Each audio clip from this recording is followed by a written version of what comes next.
que plantava árvores. Distribuição Sinapse.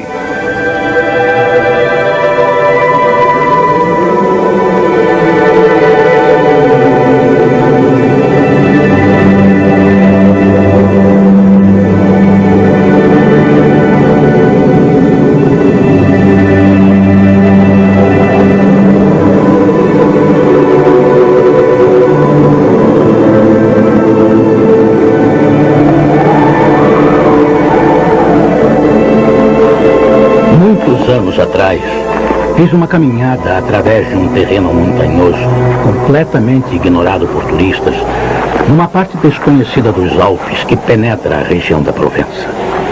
Na época em que parti em expedição para essas terras altas e estéreis, que chegam a atingir 1.300 metros de altitude, elas consistiam de terrenos descampados com vegetação rasteira.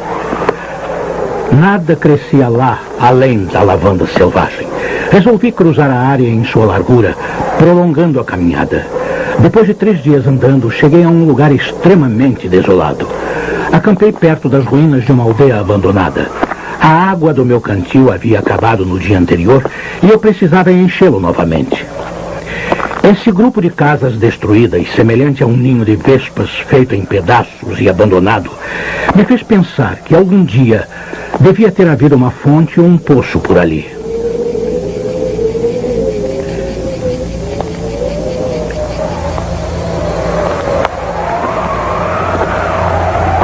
Encontrei uma fonte, mas ela estava seca.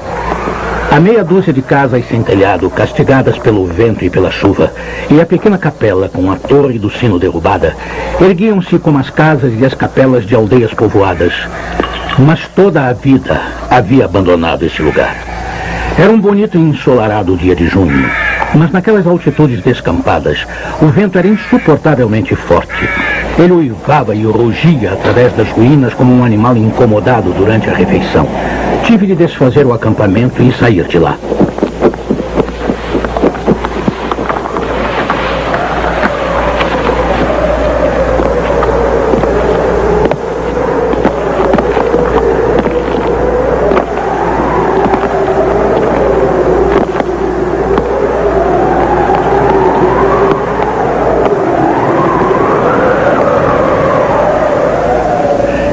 Cinco horas de caminhada depois, eu ainda não havia encontrado água e nem tinha motivo para pensar que encontraria. Por toda a parte, a mesma seca imperava. A mesma grama ressecada crescia.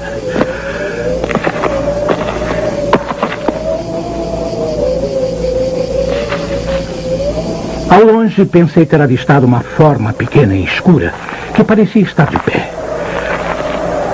Achei que fosse um tronco de árvore. Com poucas esperanças, caminhei em direção a ela.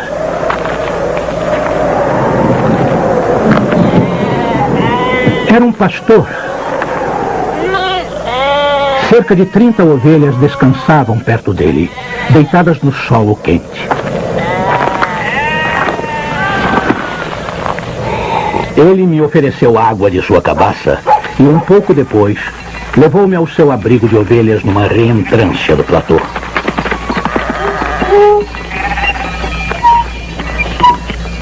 A água que ele carregava era de excelente qualidade e vinha de um profundo poço natural sobre o qual ele havia armado uma roldana bem rudimentar.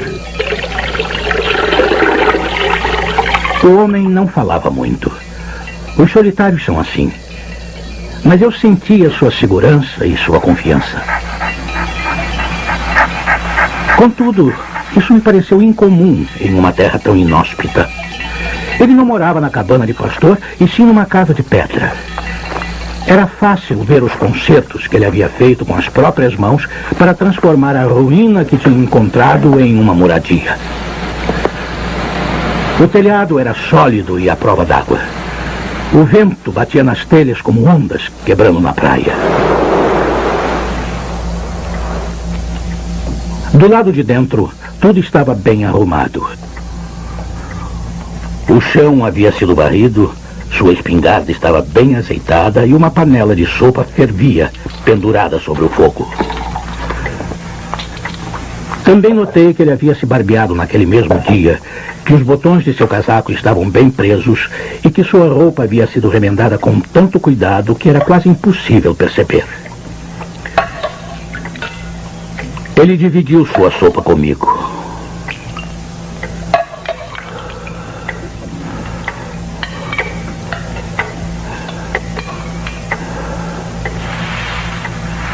E depois, eu lhe ofereci um pouco do tabaco que trazia numa bolsa, mas ele não fumava. O cachorro, silencioso como seu dono, era amigável sem ser servil.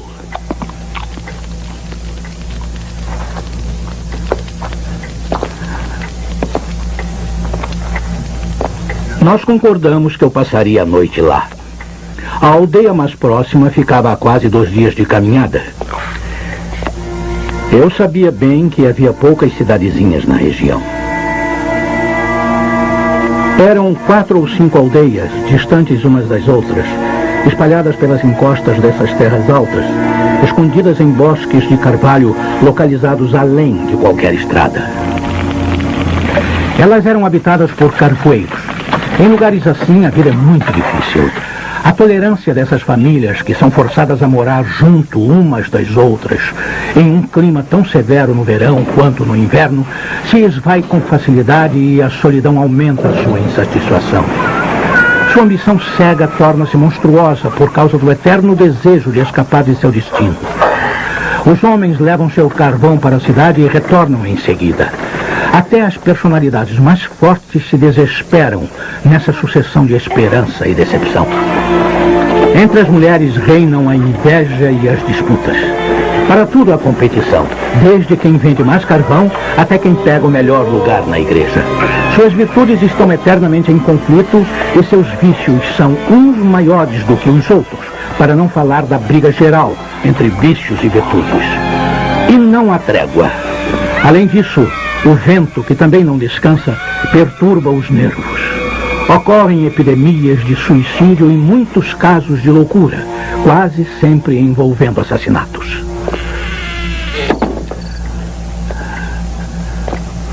O pastor, que não fumava, pegou uma pequena bolsa e dela tirou uma pilha de bolotas de carvalho que derramou sobre a mesa. Ele começou a examiná-las uma após a outra com grande cuidado, separando as boas das ruins. Enquanto isso, eu fumava meu cachimbo. Perguntei se poderia ajudá-lo. Ele respondeu que aquela tarefa era dele. E realmente, quando vi como ele trabalhava meticulosamente, não insisti. E esse foi o fim da nossa conversa. Quando já tinha separado suficientes bolotas boas, ele as dividiu em grupos de 10, examinando-as mais uma vez, descartando aquelas que eram pequenas demais ou que estavam rachadas. Quando tinha 100 bolotas perfeitas, ele parou e nós fomos dormir.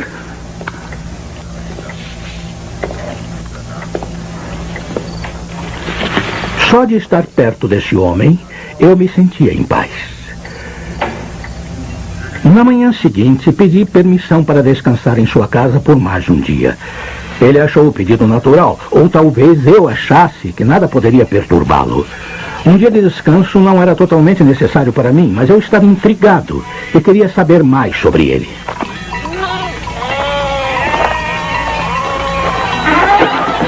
Ele tirou seu rebanho do abrigo e o levou para o pasto.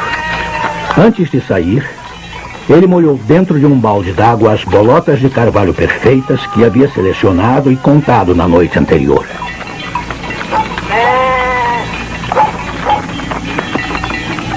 Percebi que seu cajado era, na verdade, uma barra de ferro tão grossa quanto um polegar e com mais ou menos 1,5 metros de comprimento.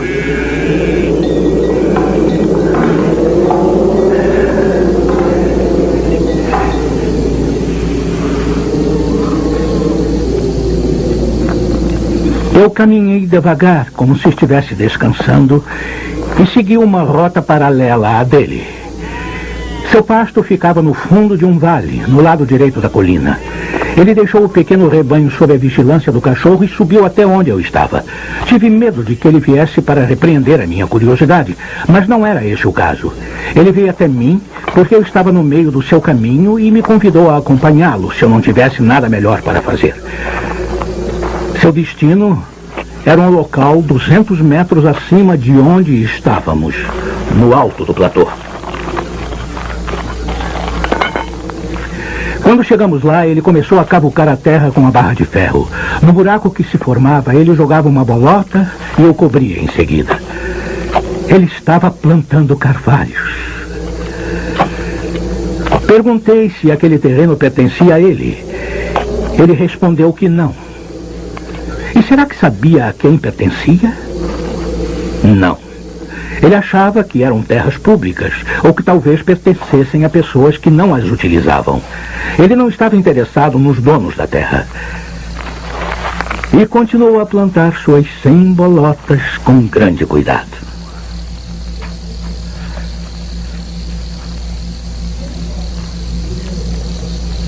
Após almoçarmos, ele recomeçou a selecionar as bolotas. Acho que fui muito insistente com minhas perguntas, porque ele respondeu todas. Já havia 3 anos que ele plantava bolotas nesse local desolado. Ele tinha plantado cerca de 100.000 delas. Das 100.000 árvores, 20.000 brotaram. Dessas 20.000, ele esperava perder metade para os roedores e outros acidentes naturais que só a providência pode controlar. No final, restaram 10.000 carvalhos que cresceriam nesse local onde antes não havia nada. Naquele momento comecei a imaginar quantos anos ele teria. Com certeza seriam mais de 50. 55 ele acabou por me dizer. E seu nome era Elzéar Bouffier.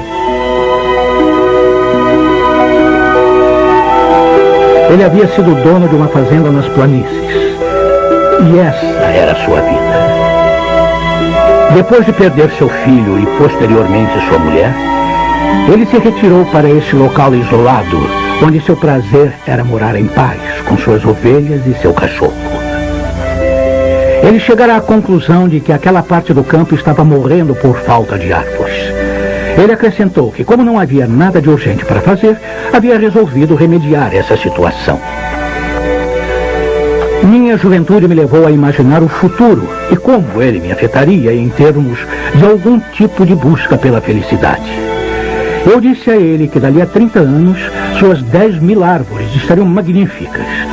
Ele respondeu simplesmente que se Deus lhe desse uma vida longa, ele plantaria tantas árvores que essas 10.000 pareceriam uma gota no oceano. Ele já estava estudando a reprodução da árvore e da faia e tinha mudas plantadas perto de casa. Ele as havia protegido de suas ovelhas e elas estavam crescendo. Além disso, ele estava considerando plantar bétulas nas terras mais baixas, onde havia uma certa umidade perto da superfície do solo. No dia seguinte, nós nos separamos. Um ano depois, em 1914, começou a Primeira Guerra Mundial e eu passei 5 anos no exército. Como soldado de infantaria, tive pouco tempo para pensar em armas.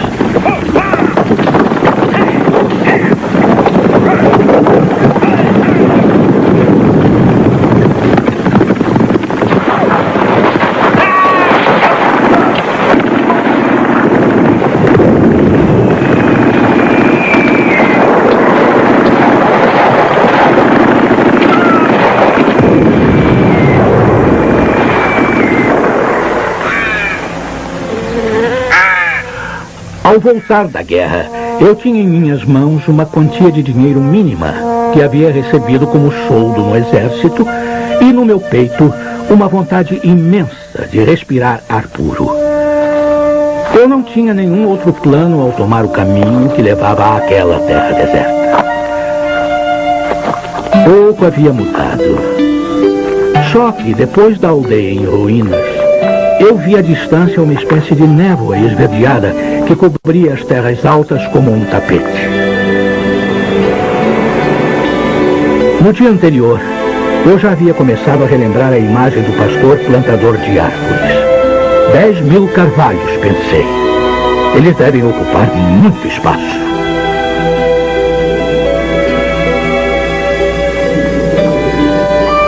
Naqueles 5 anos, eu havia visto gente demais morrendo para não imaginar que o pior poderia ter acontecido a Elzéar Bouffier. Especialmente porque, quando temos 20 anos, tendemos a ver as pessoas de 50 como velhas, à beira da morte.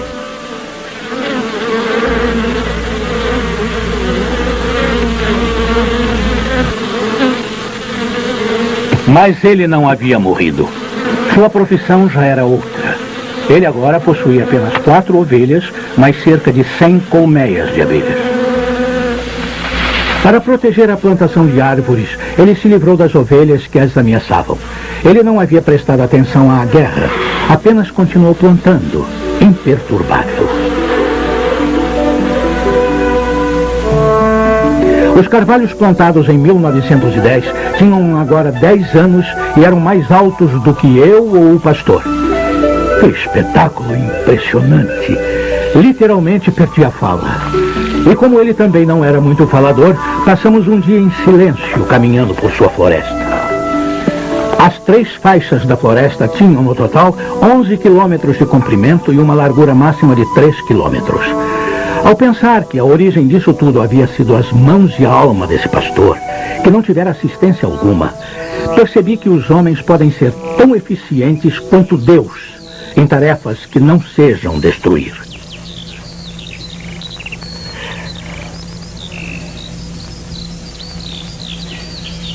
Ele havia seguido sua ideia, e as faias que já alcançavam nossos ombros e se espalhavam pelo horizonte eram a prova disso. Os carvalhos já estavam bem resistentes, além da idade em que estão à mercê de roedores.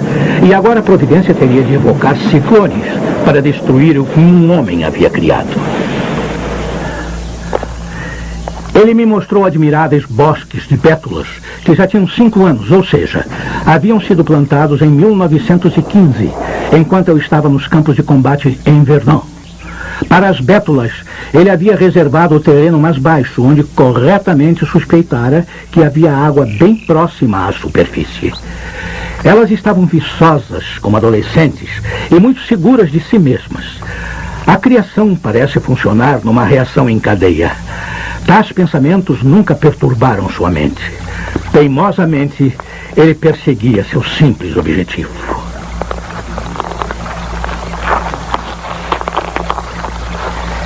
Enquanto eu descia atravessando a aldeia, vi água correndo em leitos de regatos que sempre estiveram secos. Foi a mais formidável reação em cadeia de que já me dei conta. Há muito tempo, esses regatos estavam cheios de água.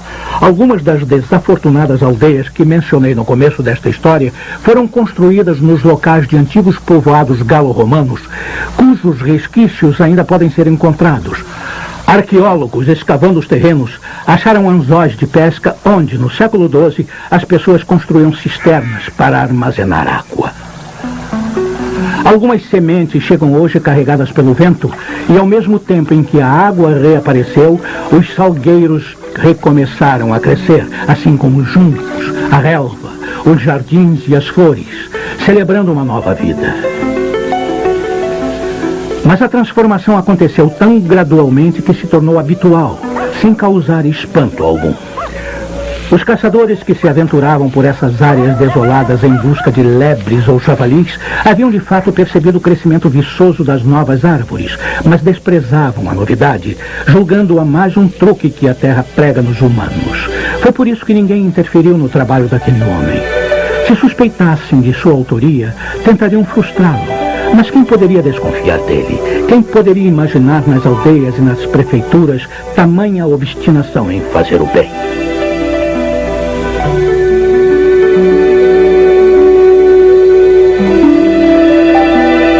A partir de 1920, nenhum ano se passou sem que eu fizesse uma visita a Elzéar Bouffier. Nunca o vi fraquejar ou cair vítima da dúvida. Só Deus sabe como fazer isso com certos homens.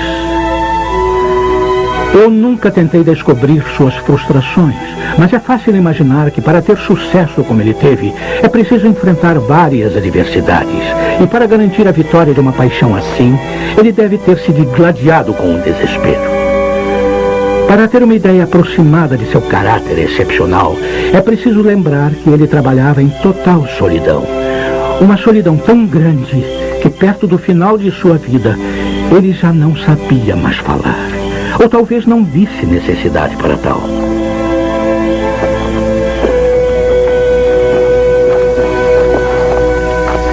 Em 1933, ele recebeu a visita de um guarda florestal perplexo. O oficial ordenou que ele nunca fizesse uma fogueira fora de sua casa, pois poderia ameaçar o crescimento daquela floresta natural. O ingênuo guarda ainda disse que era a primeira vez que viu uma floresta crescer sem ajuda de ninguém. Em 1935, uma verdadeira delegação de oficiais veio examinar a tal floresta natural. Havia um dignitário do Departamento de Terrenos e Florestas, um membro da Assembleia e uma equipe de especialistas.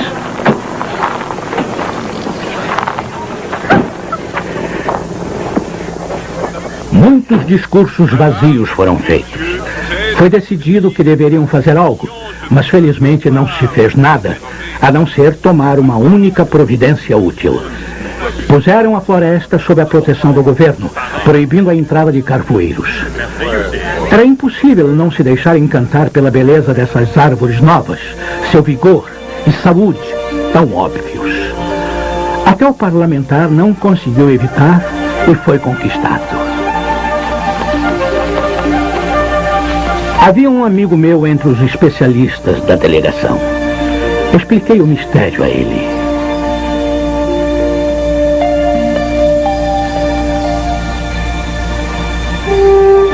Na semana seguinte, nós dois fomos à procura de Elisée Bouffier. Nós o encontramos absorto em seu trabalho, a 20 quilômetros de onde a inspeção havia sido realizada. Não era por acaso que o especialista em florestas era meu amigo. Ele sabia reconhecer o valor das coisas. Dei a Elisée alguns ovos que havia trazido para ele. Dividimos nosso lanche em 3 partes e passamos várias horas contemplando a paisagem em silêncio. A encosta por onde havíamos nos aproximado estava coberta de árvores com 6 ou 7 metros de altura. Lembrei-me de como essa região era em 1913, de como ela era deserta. Seu trabalho pacífico e constante, o vento cortante das terras altas, sua frugalidade e, acima de tudo, a serenidade de sua alma, haviam dado a esse velho homem uma espécie de saúde que era quase solene. Ele era um atleta de Deus. Tentei imaginar quantos alqueires ele ainda cobriria com suas árvores. Antes de partirmos, meu amigo fez uma simples e única sugestão quanto ao tipo de vida que aquelas terras pareciam acolher melhor. Mas foi apenas isso. E por uma boa razão, ele me disse depois, aquele camarada sabe mais sobre a terra do que eu. Após uma hora de caminhada, durante a qual ruminou o assunto, meu amigo acrescentou, ele sabe mais do que qualquer outra pessoa. Ele descobriu uma maneira maravilhosa de ser feliz. Foi graças a esse especialista que não apenas a floresta, mas também a felicidade de seu criador foram protegidas. A floresta foi ameaçada apenas uma vez, durante a guerra de 1939. Na época, os automóveis eram movidos a gás e precisavam de lenha para funcionar. Os carvalhos de 1910 foram os primeiros a serem cortados. Mas o local era tão distante de qualquer estrada que a extração não compensava economicamente e foi abandonada.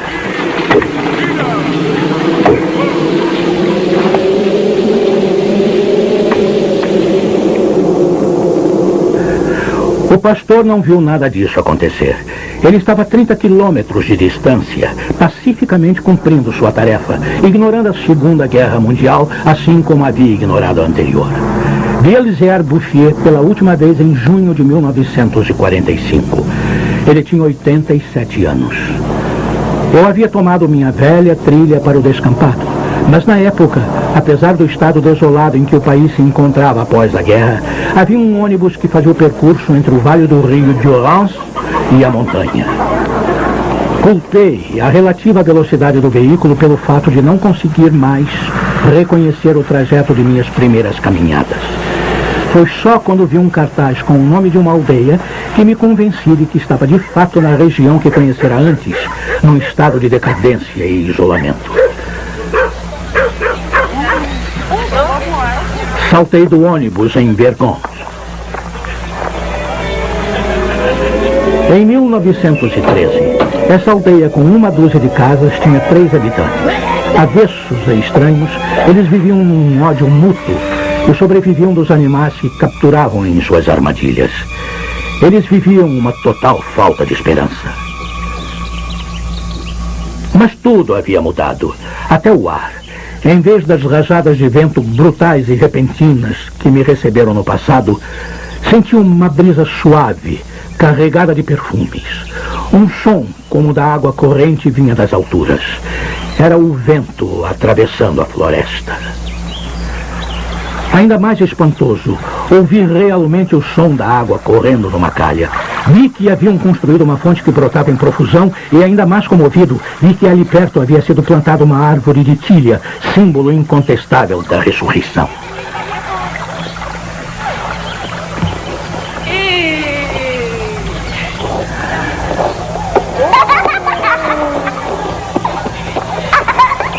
Em Vergon, os sinais do tipo de trabalho que só se faz onde há esperança mostravam-se evidentes demais de uma maneira.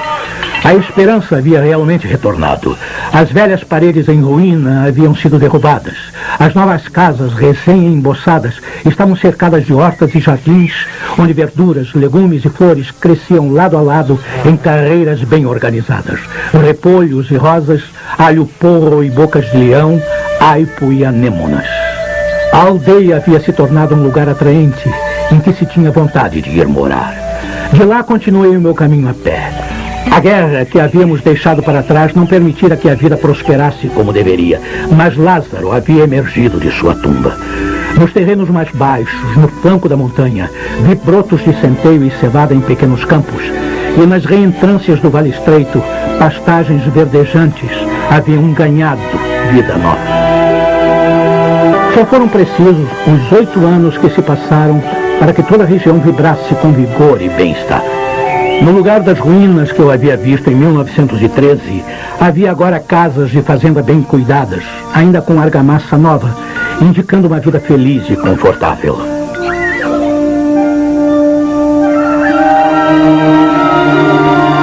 As antigas fontes, alimentadas pela chuva e pela neve retida pelas florestas, brotavam novamente. Ao lado de cada casa de fazenda, em meio a bosques de bordo, as águas das fontes derramavam-se sobre tapetes de hortelã fresco. As aldeias haviam sido lentamente reconstruídas. Gente das planícies, onde a terra é cara, veio para essa região trazendo sua juventude, seu vigor e seu espírito de aventura. Nas estradas avistavam-se homens e mulheres bem alimentados, e meninos e meninas que sabiam sorrir e apreciar as celebrações rurais.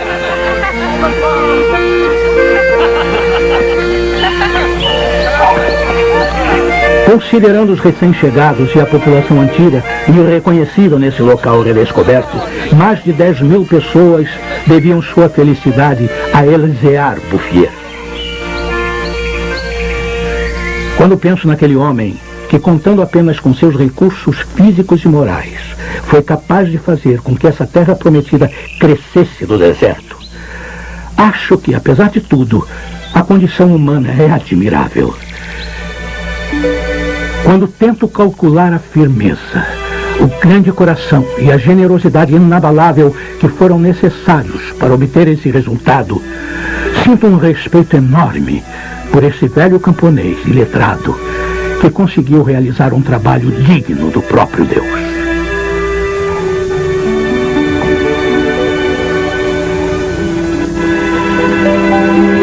Elzéar Bouffier morreu tranquilamente em 1947 numa casa de repouso em Bannon.